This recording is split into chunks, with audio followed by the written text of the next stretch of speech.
तो क्या माता, शीश कट जाने से असुर राहु की मृत्यु हो गई? राहु तो प्रभु के हाथ से अमृत पी चुका था ना?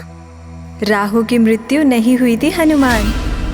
अमृत पीने के कारण उसका धड़ एवं शीश दोनों ही जीवित रहे।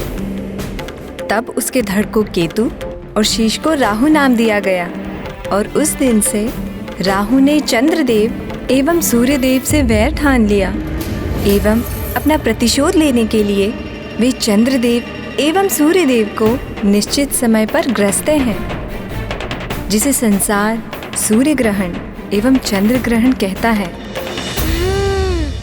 अब समझा हनुमान सूर्य ग्रहण एवं चंद्र ग्रहण का रहस्य। माता, फिर क्या हुआ? फिर तो असुरों को ज्ञात हो ही गया होगा इस छल के बारे में। वो बिना अमृत लिए कैसे माने माता? वो अमृत लिए बिना कैसे मानते? परिणाम ये हुआ कि देवताओं और असुरों में युद्ध प्रारंभ हो गया, क्योंकि देवता अमृत पान करके पुष्ट एवं अमर हो चुके थे। देवी लक्ष्मी और प्रभु श्री नारायण के आशीर्वाद की शक्ति भी उनके साथ थी। देवताओं ने सहज ही असुरों को परास्त कर दिया। तो ये कथा थी प्रभु श्री नारायण के कूर्म अवतार की। एवं इसी कथा में प्रभु नारायण जी ने देवी मोहिनी का रूप धारण करके असुरों से अमृत की रक्षा की। तो हनुमान, अब ये बताओ कि इस कथा से हनुमान को क्या सीख प्राप्त हुई? मैंने इससे ये सीखा कि यदि दृढ़ इच्छा शक्ति हो तो प्रभु नारायण के कूर्म अवतार की ही भांति अपने पृष्ठ पर मंदराचल पर्वत को रखकर उसे मतवाकर हम समुद्र से अमृत निकलवा सकते हैं। छल से किए गए कार्य का दुष्परिणाम उसे भोगना ही पड़ता है माता, जैसे उस राहु ने भोगा था। सत्य कथन है हनुमान। किंतु माता, प्रभु श्री हरि के देवी मोहिनी के अवतार के बारे में सोचकर हनुमान अत्यंत उतावला हो रहा है। ये बाल सुलभ उतावलापन है हनुमान। आओ मेरे साथ प्रभु मोहिनी के अवतार की स्तुति गाओ, तुम्हारा मन शांत हो जाएगा। अवश्य माता। ये गाथा महाबली हनुमत की, रुचिकर लीला राम भगत की। जय जय जय रघुनंदन राम, जय जय जय महाबली हनुमान। मोहिनी रूपा ले अवतार, जग पे किए विष्णु उपकार। अमृत राक्षस से ले लीन हो, और देवगण को दे दीन हो। संकट बेला जब आए, तब नारायण उबराए। हनुमत सुमिरे बारंबार, जय जय जय श्री हरि जयकार। ये गाथा महाबली हनुमत की, रुचिकर लीला राम भगत की। जय जय जय रघुनंदन राम, जय जय जय महाबली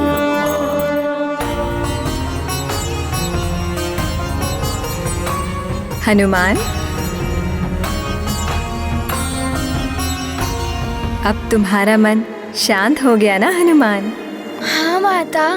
तो तुम अब प्रभु श्री नारायण के अगले अवतार के बारे में जानने के लिए प्रस्तुत हो? हाँ माता, शीघ्र बताइए ना, प्रभु श्री नारायण ने तृतीय अवतार कौन सा धारण किया और उनके तृतीय अवतार की कथा क्या थी? प्रभु श्री नारायण का तृतीय अवतार था वराह अवतार, जो उन्हें सतयुग में ही धारण करना पड़ा। वराह अवतार, ये प्रभु नारायण का बड़ा ही भयानक अवतार हुआ होगा ना माता? हाँ हनुमान, भयानक हिंसक शुकर, जिसकी दाढ़ से निकले हुए दंत शत्रु के लिए काल के समान होते हैं। शीघ्र बताइए ना माता, फिर क्या हुआ था? प्रभु को ऐसा अवतार क्यों लेना पड़ा? इस कथा का सूत्रपात तब हुआ जब 4 बाल ऋषि भगवान विष्णु से मिलने वैकुंठ के द्वार पहुँचे। 4 बाल ऋषि, अर्थात वो बालक थे माता। हनुमान, ये 4 बाल ऋषि ब्रह्मा जी के 4 मानस पुत्र हैं, जिनका नाम है सनक, सनंदन, सतातन एवं सनत कुमार। इनकी आयु तो अधिक है, किंतु ये सनकादिक ऋषि अपने तपोबल से बाल रूप में ही रहते हैं। ये चारों ऋषि वैकुंठ के द्वार पर पहुँचे। वैकुंठ में 7 द्वारों को पार करने के पश्चात ही प्रभु नारायण से भेंट होती है। वे चारों ऋषि वैकुंठ के 6 द्वार पार करके जब 7वें द्वार पर पहुँचे,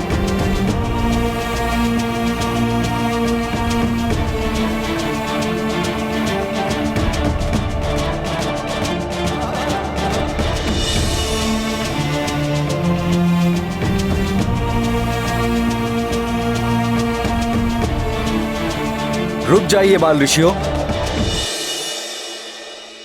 आप बिना अनुमति के भीतर नहीं जा सकते।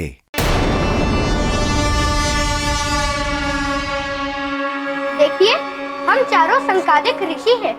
मैं सनक, ये सनातन, ये सनंदन और यह सनत कुमार। हम प्रभु हरि से मिलने आए हैं। कृपया हमें भीतर जाने दें। प्रतीत होता है कि आप चारों बालक भूल से इस ओर चले आए हैं। ये कोई क्रीड़ा स्थल नहीं, वैकुंठ है। हमें ज्ञात है कि ये वैकुंठ है और आप दोनों वैकुंठ के द्वारपाल जय और विजय हैं।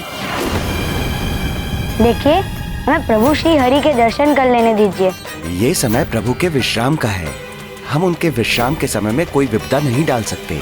यदि आपको प्रभु से भेंट करनी है तो आपको प्रतीक्षा करनी होगी। उचित है, तो हम यही उनकी प्रतीक्षा कर लेते हैं। प्रभु के विश्राम करने की बात सुनकर चारों बाल ऋषि वैकुंठ के द्वार पर ही बैठकर ध्यान लीन हो गए। दिन व्यतीत हो रहे थे, किंतु वे उसी प्रकार प्रतीक्षा में बैठे रहे। ओम नमो भगवते वासुदेवाय, ओम नमो भगवते वासुदेवाय, ओम नमो भगवते वासुदेवाय। ये तो बाल हट पर अड़ गए हैं।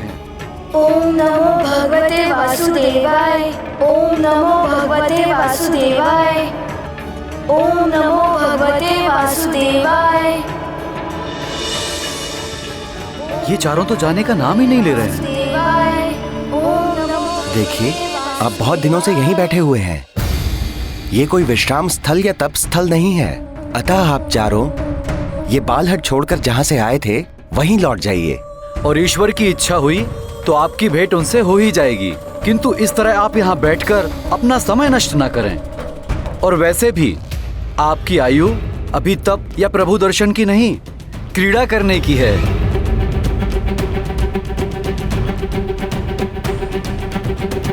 देखिए, हम बड़े मनोयोग से प्रभु दर्शन को आए हैं। हमें उनसे मात्र एक बार भेंट कर लेने दीजिए। हमारे दर्शन मात्र से उनके विश्राम में व्यवधान भी नहीं आएगा। यदि उन्हें हमारे बारे में ज्ञात होगा तो वे हमसे भेंट करने से भी मना नहीं करेंगे। और बस आप एक बार उनसे हमारे आगमन की सूचना तो दीजिए। फिर वही बाल स्वभाव की चपलता। मैंने कहा ना, आप उनसे नहीं मिल सकते। और वैसे भी बालकों के लिए उनके पास समय नहीं है। यदि आप कहें तो हम आपके लिए उत्तम भोजन की व्यवस्था कर दें। यदि वो भी कम हो तो क्रीड़ा के लिए आपको दिव्य खिलौने मंगवा कर दे दें। अपमान कर रहे हैं आप हम ऋषियों का। बस बस, बहुत हुआ ऋषि महाराज। जहाँ से आए हैं वहीं लौट जाइए। बस, बहुत कर लिया आपने हमारा अपमान।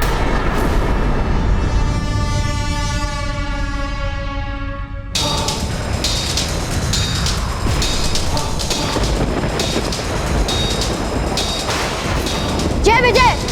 प्रभु के द्वारपाल तो बन गए हैं आप, किंतु प्रतीत होता है कि आपने अपने ज्ञान के द्वार बंद कर रखे हैं। अन्यथा वैकुंठ के वासी होकर हम ऋषि का इस प्रकार अपमान नहीं करते। आप दोनों भगवान के निकट रहने के योग्य कदापि नहीं है। हम ऋषियों का परिहास करके आप दोनों ने अपनी आसुरी वृत्ति का परिचय दिया है। हम तुम्हें शाप देते हैं। अपनी इसी आसुरी वृत्ति के साथ तुम दोनों पृथ्वी पर जन्म लोगे और जन्म मृत्यु के बंधन में बंधे रहोगे।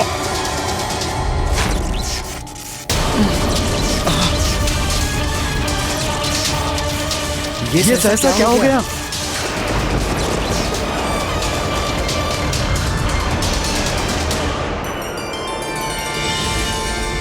प्रभु, प्रणाम प्रभु। सनकादिक ऋषि, मेरे लोक में आप ऋषियों का स्वागत है। प्रणाम सनकादिक ऋषि, आपका यहाँ आना सुखद है। मेरे द्वारपालों के अभद्र व्यवहार के लिए मैं आप सबसे क्षमा का प्रार्थी हूँ ऋषि। प्रभु, क्षमा मांगकर हमें लज्जित ना करें। इन द्वारपालों ने जो किया अज्ञानतावश किया। प्रभु, हमसे बहुत बड़ी भूल हो गई। हम ऋषिवरों की तेजस्विता को नहीं पहचान पाए प्रभु। हमने बालक समझकर इनसे अभद्रता की, जिसके फलस्वरूप हम इनके श्राप के भागी हो गए हैं। इनके श्राप के फलस्वरूप हमें पृथ्वी लोक पर जन्म लेना पड़ेगा प्रभु। हम आपसे दूर नहीं जाना चाहते प्रभु। हे बाल ऋषियों, हम हमारी भूल के लिए आपसे क्षमा मांगते हैं। कृपया अपना श्राप वापस ले लीजिए। जय विजय, ये विधि का विधान है।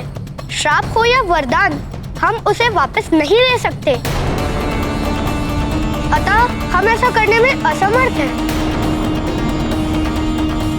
ये सत्य है जय विजय कि सनत कुमारों के द्वारा दिया गया श्राप वापस नहीं हो सकता। तुम दोनों को पृथ्वी पर जन्म लेना ही होगा, किंतु हम तुम्हें इसके लिए विकल्प अवश्य दे सकते हैं।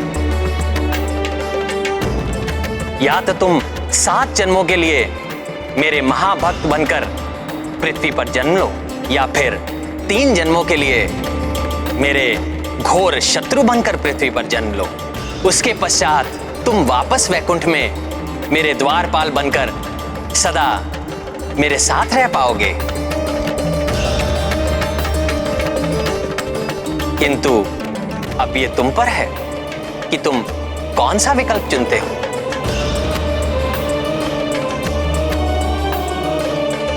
प्रभु, हम 7 जन्मों की लंबी अवधि के लिए आपसे दूर रहने का सोच भी नहीं सकते। अतः 3 जन्मों की सीमित अवधि तक भले ही हमें आपका घोर शत्रु बनकर रहना पड़े, हमें यही विकल्प स्वीकार है प्रभु। हाँ प्रभु, 3 जन्मों के पश्चात तो हमें आपके पवित्र चरणों की सेवा करने का अवसर प्राप्त होगा। तथास्तु। माता, वैकुंठ के द्वारपाल जय विजय किस प्रकार उन 3 जन्मों में श्री हरि नारायण प्रभु विष्णु जी के शत्रु बने? कौन थे वो प्रभु के 3 शत्रु? बताती हूँ, तुम्हारा मन शांत हो जाएगा। माता, शीघ्र बताइए ना। हनुमान जानने के लिए बहुत अधीर हो रहा है कि श्रापित होने के उपरांत उन 3 जन्मों में जय विजय ने कौन से रूप लिए।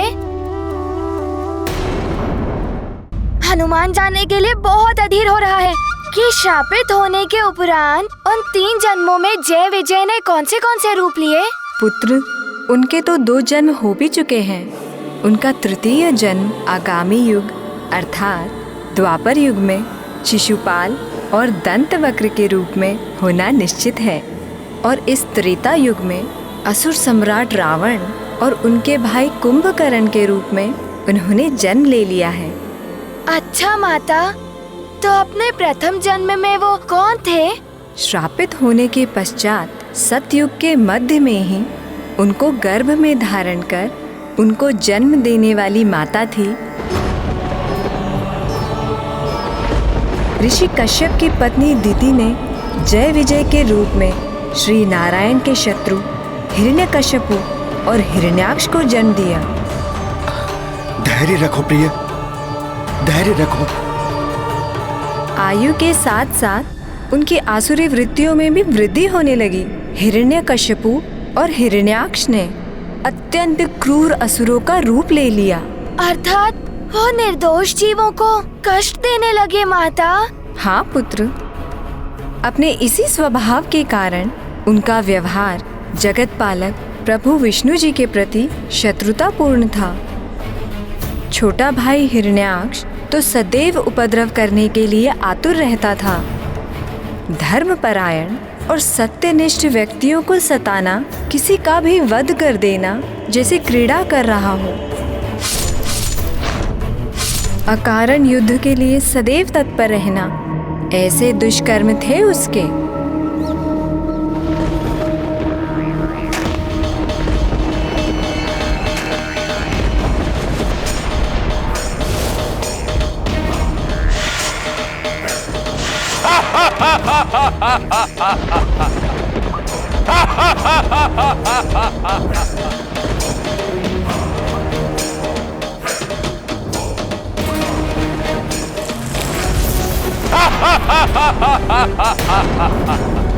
डरो मुझसे, सर्वशक्तिमान हिरण्याक्ष हूं मैं।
क्या पृथ्वी लोक पर कोई योग्य योद्धा नहीं है जो सर्वशक्तिमान हिरण्याक्ष के साथ युद्ध कर सके?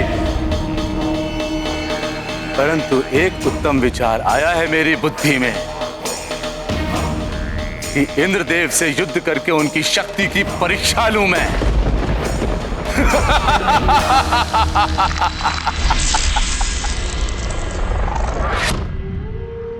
इंद्रदेव बाहर निकलिए, मैं सर्वशक्तिमान हिरण्याक्ष आपको युद्ध की चुनौती देता हूं। देखते हैं मेरे समक्ष आप कितने अधिक समय तक सुरक्षित रह पाते हैं।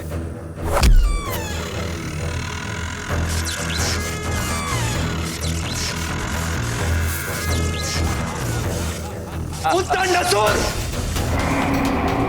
इंद्रलोक पहुंचकर देवराज इंद्र को चुनौती देने का दुस्साहस कैसे किया तुमने? चुनौती तो प्रारंभ मात्र है इंद्रदेव। मैं अपनी शक्ति से आपको धूल दूसरित कर दूंगा। यदि आप में शक्ति और साहस है तो युद्ध करिए मुझसे। सर्वशक्तिमान हिरण्याक्ष के समक्ष कुछ अवधि तक तो टिक कर दिखाइए।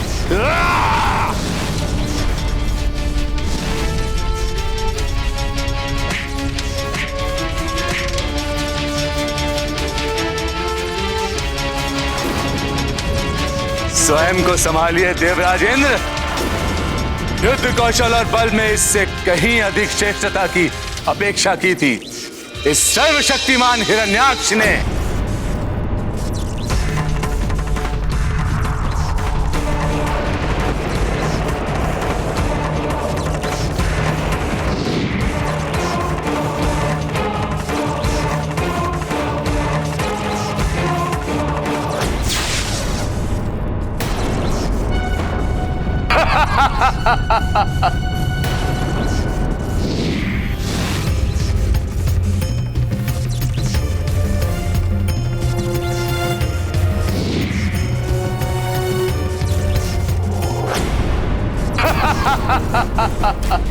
डरो मुझसे, मैं सर्वशक्तिमान हिरण्याक्ष हूँ। आह!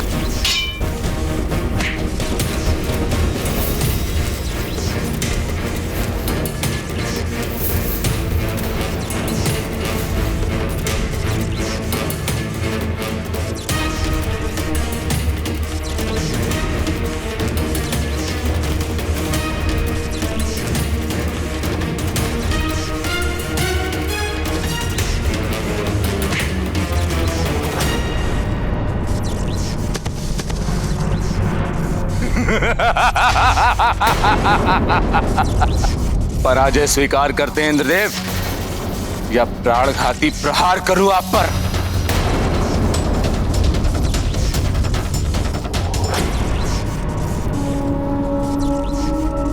डरो मुझसे, डरो मुझसे, डरो मुझसे, डरो मुझसे। सर्वशक्तिमान, शक्तिमान, शक्तिमान, शक्तिमान, हिरण्याक्ष हूं मैं।